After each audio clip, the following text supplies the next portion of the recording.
Okey. Terima kasih. Kita kembali kepada Zaid Ibrahim Podcast dan bersama-sama saya ialah Saudara Iqbal daripada Malaysian Cricket Association. Okay, I want to go back to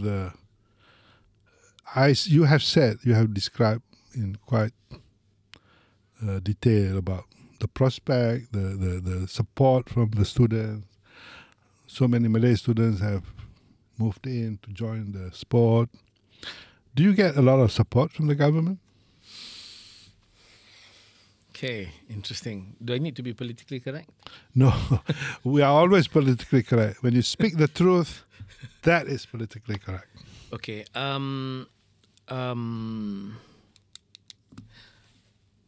I give +10 to YB Hanayo for her initiatives in trying to make things different within her ministry. Okay. And she's introduced tax reliefs, and she's doing things which is out of the box, I feel.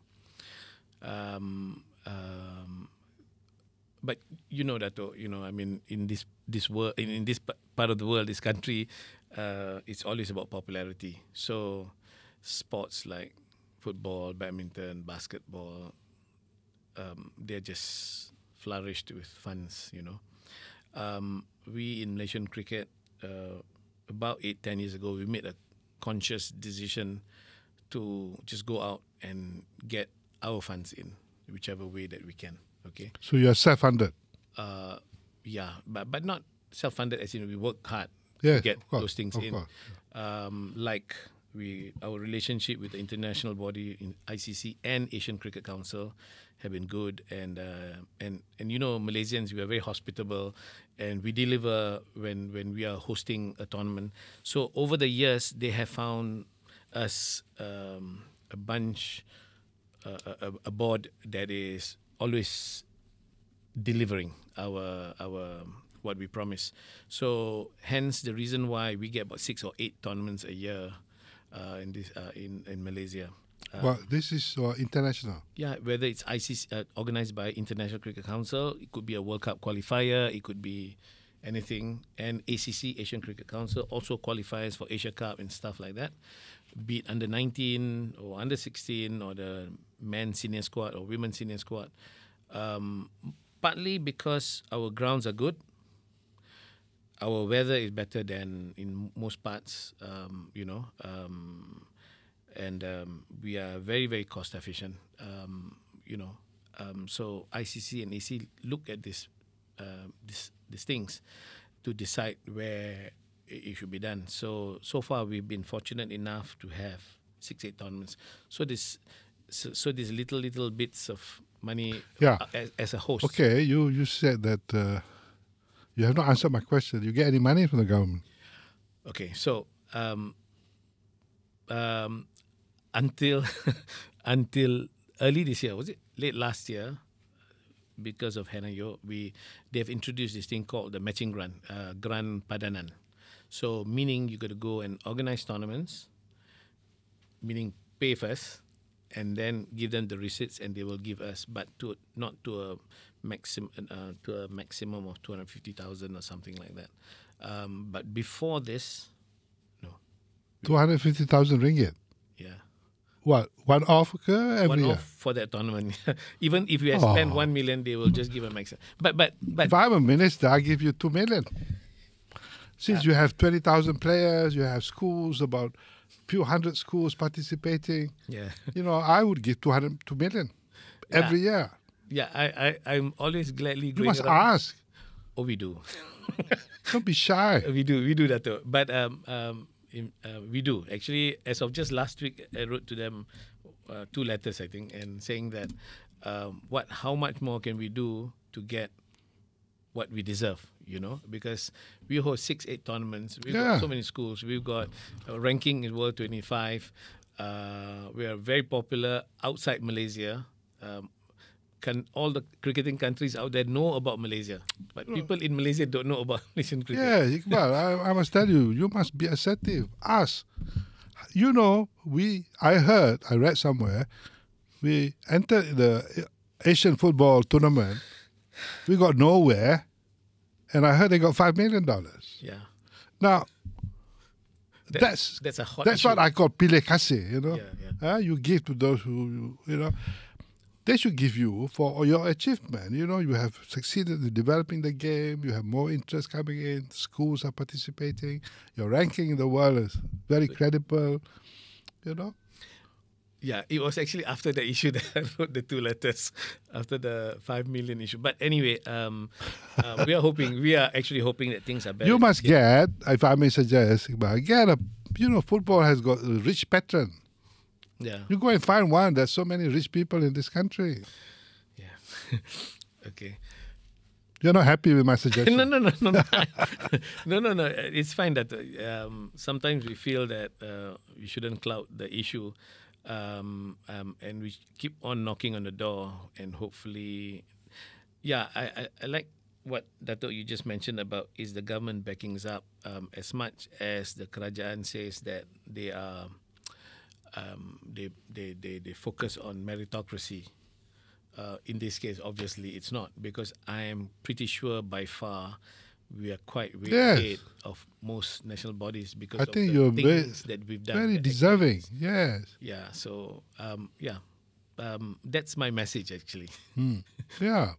Well, I hope those of my viewers who are influential to the government, I am not. If I am, I'll give a call to Anwar Ibrahim now. But I'm not. So those of you who are close to the Prime Minister, please help Malaysia Cricket Association. Okay, now I want to go back to my home state. Kelantan, my favorite state, and the only state I know. You see, I always believe, Iqbal, that orang Melayu ni, they're quite skillful in sports. Yeah, very talented. Very talented lot. Yes. Of course, some of them take ganja and drugs or so lah, but that's because we do not take care of them. But generally, in Kelantan, when I was growing up, well, we were very good in football, you know, rugby even, you know. Some of the in the top schools in those days, whether Malay College or Star or whatever, a lot of Malay Kelantanese boys in rugby, you know. Now, what is the position of cricket and sports in Kelantan, for example, now? Just simple, straightforward answer is our current opening bowler is from Kelantan. Okay. For the national team. The fastest bowler in Malaysia today is from Kelantan. And what is the speed of his bowling, you think? 135 kilometers. That's 140. not bad. Yeah, that's bad. It's not bad. Yeah. He's good. In fact, 2 days ago when we beat Hong Kong, he got 4 wickets. So he's coming on. He's coming on very nicely now. I mean, What's his name? Wafiq. Wafiq. Okay. I gotta, yeah. He is now. He is with the Air Force now. So that's another thing that I wanna, I want to announce in that sense, or rather be thankful to the Malaysian Armed Forces, because they have been good enough to provide career for so many of our cricketers. So lots of them have joined the Air Force, some the Navy and some the Army. So that they are one of our, I would like to think, career placement partners, apart from MOE, who also take back some of the students who graduated from UKM or whatever to be school teachers and all that. So anyway, coming back to your question about Kelantan, yes, for many years, they have been producing very good national juniors. But again, you're right that when we spoke about this earlier, after they finished their school, their secondary school, we lose a lot of them. Because nakala, normal, they're talented, and if we can find a way to capture them, hold them during that 17 to 20, we'll find that there'll be so many more in the pool, and our standards are just going to be higher. And also, after doing some courses, if we can this is where ICMS and colleges like this, where they provide TVET courses. What is TVET? TVET is more like the vocational? Vocational, Oh, yes. okay.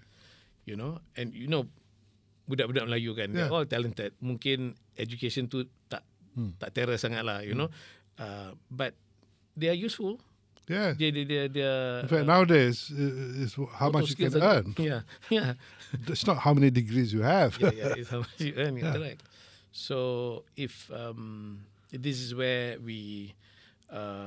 if we can get that sort of support also from the government, it may not just be money. It could be things like this. Yeah. I mean, support in that sense that these players we don't lose out these players who are super talented, and you give them opportunity to be working somewhere, to do a simple certificate or degree to get them a job so that they can open up their own shop or whatever, you know, be it electrical, it could be plumbing, it could be air conditioned servicing. So what we hope for, if I may just summarize, you know, what we hope to see is that government, whether state or federal agencies or universities, will be more proactive to identify talents and then to nurture them and to give them jobs so that they can continue. Because sports, as you know, is very important for the development of a very strong country. Yeah. You know, most powerful countries, this is where if I forget. Rich countries, we can understand. They can produce a lot of talented people because they have the resources. But I think you told me before that a lot of the world-class athletes or sportsmen come from poor countries. Yeah. You know, cricket especially. I remember, some of the best cricketers from India or from West Indies, actually, they come from the kampong. They're poor people. Yeah. You know. So that should tell us that even though we are not very, very rich, we have enough talent to do something with them, you know. Yeah. Now, there is something about this poverty communities producing athletes. Why do you think that happened? Firstly, it's because they're so used to hardship. So, you know, dari kecil dah pandai nak angkat berat-berat, benda-benda yang berat, you know. But that's their way out from poverty. Sports is their only way out of poverty. The Ronaldos of the world, the Sadio Manes of the world, you know. Salah, they're all poor, you know. I mean, rarely, just an acid test. Name one Malaysian footballer who actually came from Kuala Lumpur. Tak ada. Surely from Kelantan or Kedah, some rural area from Perak or something like that. You know? I don't think any footballer comes actually from Johor, Baharu, you know, actually city centre, you know, like hardly. It would be a rare case. Yeah. But it's their ticket out from poverty. That's why they work very hard. As it is already, their body is so conditioned and so tuned to do hard work, you know. Probably masa kecil dah start pushing wheelbarrows and I don't know. I mean, I'm just imagining. Yes. You know, because, I'm particularly impressed with the West Indies. You know, all those countries, Jamaica, Cuba, and wherever, Barbados, Antigua, all those places, you can't kaya about. You just look at they them. produce world class. Before you go into the ground, so you're intimidated by the size because they're all bulk, you know. I remember in '86, in the '86 World Cup, this was in Birmingham, the one that I played, and we were walking around in the lobby, and there was this Bermudan, you know, huge guy, like 6'6" or something like that. In the '82 World Cup, they did very well. They were runners-up in the qualifiers. So in the '86, we were doing well.